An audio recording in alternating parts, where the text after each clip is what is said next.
ಉಡುಪಿಯ ಬೋಟ್ ದುರಂತದಲ್ಲಿ ಮತ್ತೊಂದು ಜೀವ ಹೋಗಿದೆ. 4 ದಿನದಿಂದ ಸಾವು ಬದುಕಿನ ಮಧ್ಯೆ ಹೋರಾಡ್ತಾ ಇದ್ದವಳು ಕೊನೆಗೆ ಉಸಿರು ನಿಲ್ಲಿಸಿದ್ದಾಳೆ.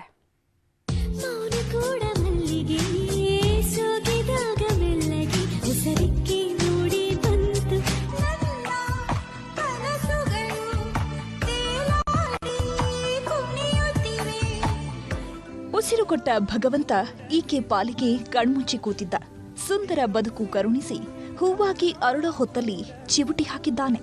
ಯಾಕಂದ್ರೆ ಈ ಹೆಣ್ಮಗಳಿಗೇನೂ ಸಾಯೋ ವಯಸ್ಸಾಗಿರ್ಲಿಲ್ಲ, ಬದುಕು ಕೂಡ ಭಾರವಾಗಿರ್ಲಿಲ್ಲ. ಜೀವನದ ತುಂಬ ಖುಷಿಯ ಕ್ಷಣಗಳೇ ತುಂಬಿ ತುಳುಕಾಡ್ತಿದ್ವು. ಸದಾ ನಗುಮುಖದಲ್ಲೇ ಇರ್ತಿದ್ದವಳು ತನ್ನ ಸುತ್ತ ಕನಸಿನ ಲೋಕವನ್ನೇ ಸೃಷ್ಟಿ ಮಾಡ್ಕೊಂಡಿದ್ಲು. ನೋಡೋದಕ್ಕೂ ಸ್ಫುರದ್ರೂಪಿ ಚೆಲುವಿಯಂತಿದ್ಲು. ಆದ್ರೆ ಈಕೆ ಬಾಳಲ್ಲಿ ವಿಧಿ ಮೋಸದಾಟವಾಡಿದೆ. 3 ದಿನದಿಂದ ಸಾವು ಬದುಕಿನ ಮಧ್ಯೆ ಹೋರಾಡ್ತಿದ್ದವಳು ಕೊನೆಗೂ ಬಾರದೂರಿಗೆ ಪಯಣ ಬೆಳೆಸಿದ್ದಾಳೆ.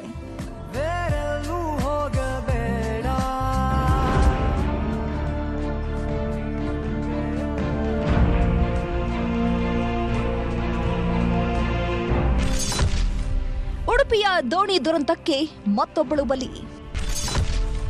ಮುದ್ದು ಮುಖದ ಸುಂದರಿ ಜೀವ ಕಸಿದ ಪಾಪಿ ವಿಧಿ. ಈಕೆ ಹೆಸರು ದಿಶಾ ಅಂತ.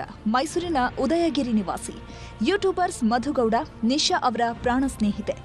ಎಲ್ಲೇ ಹೋದ್ರೂ ಒಟ್ಟೊಟ್ಟಿಗೆ ಇರ್ತಾ ಇದ್ರು. ಸುಖ ದುಃಖ ಎಲ್ಲದರಲ್ಲೂ ಜೊತೆಯಾಗಿರ್ತಾ ಇದ್ರು. ಮೂವರು ಕೂಡ ಒಟ್ಟೊಟ್ಟಿಗೆ ಅದೆಷ್ಟು ರೀಲ್ಸ್ ಮಾಡಿದ್ರು. ಆದ್ರಿವತ್ತು ಈ ಮೂವರಲ್ಲಿ ಒಬ್ಬಳು ಮಿಸ್ ಆಗಿದ್ದಾಳೆ. ಟ್ರಿಪ್ಗೆ ಅಂತ ಹೋದವಳು ಅರ್ಧ ದಾರಿಯಲ್ಲೇ ಬದುಕಿನ ಯಾನ ಮುಗಿಸಿದ್ದಾಳೆ.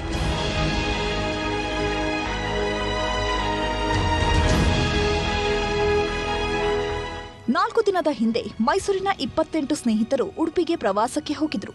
ಬಿಪಿಒನಲ್ಲಿ ಕೆಲಸ ಮಾಡ್ತಿದ್ದವರೆಲ್ಲ ಲಾಂಗ್ ಲೀವ್ ಇದೆ ಅಂತ ಡೆಲ್ಟಾ ಬೀಚ್ಗೆ ಪ್ಲಾನ್ ಮಾಡಿದ್ರು. ಒಂದು ಬೋಟ್ನಲ್ಲಿ 14 ಜನರಿದ್ರೆ ಮತ್ತೊಂದು ಬೋಟ್ನಲ್ಲಿ 14 ಜನರಿದ್ರು. ಆದ್ರೆ ಈ ದಿಶಾ ಇದ್ದ ಬೋಟ್ನಲ್ಲಿ ಹಲವರು ಲೈಫ್ ಜಾಕೆಟ್ ಹಾಕಿರ್ಲಿಲ್ಲ. ದಿಶಾ ಕೂಡ ಲೈಫ್ ಜಾಕೆಟ್ ಹಾಕಿದ್ಲೋ ಇಲ್ವೋ ಗೊತ್ತಿಲ್ಲ. ಮೋಜು ಮಸ್ತಿ ಮಾಡ್ತಿದ್ದ ಹೊತ್ತಲ್ಲೇ ದೋಣಿ ಮಗುಚಿ ಬಿದ್ದಿತ್ತು. ಈ ವೇಳೆ ದೋಣಿ ಕೆಳಗಿದ್ದ ಸಿಂಧು ಹಾಗೂ ಶಂಕರಪ್ಪ ಸ್ಥಳದಲ್ಲೇ ಪ್ರಾಣ ಬಿಟ್ಟಿದ್ರು. ದಿಶಾ ಸ್ಥಿತಿ ಚಿಂತಾಜನಕವಾಗಿದ್ರಿಂದ ಆಸ್ಪತ್ರೆಗೆ ದಾಖಲಿಸಿದ್ರು. 4 ದಿನದಿಂದ ಸಾವು ಬದುಕಿನ ಮಧ್ಯೆ ಹೋರಾಡ್ತಿದ್ದವಳು ಈಗ ಉಸಿರು ಚೆಲ್ಲಿದ್ದಾಳೆ. ಸ್ನೇಹಿತೆ ಇನ್ನಿಲ್ಲ ಅನ್ನೋದು ಗೊತ್ತಾಗ್ತಿದ್ದಂತೆಯೇ ಯೂಟ್ಯೂಬರ್ ಮಧುಗೌಡ ಹಾಗೂ ನಿಶಾ ಕಣ್ಣೀರಿಟ್ಟಿದ್ದಾರೆ. ಒಟ್ನಲ್ಲಿ ಬಾಳಿ ಬದುಕಬೇಕಿದ್ದ ಯುವತಿ ಪಾಲಿಗೆ ಟ್ರಿಪ್ಗೆ ಹೋಗಿದ್ದೇ ಕಂಟಕವಾಗಿದೆ. ಗಣೇಶ್ ಸೈಬ್ರಕಟ್ಟೆ, ನ್ಯೂಸ್ 18 ಉಡುಪಿ.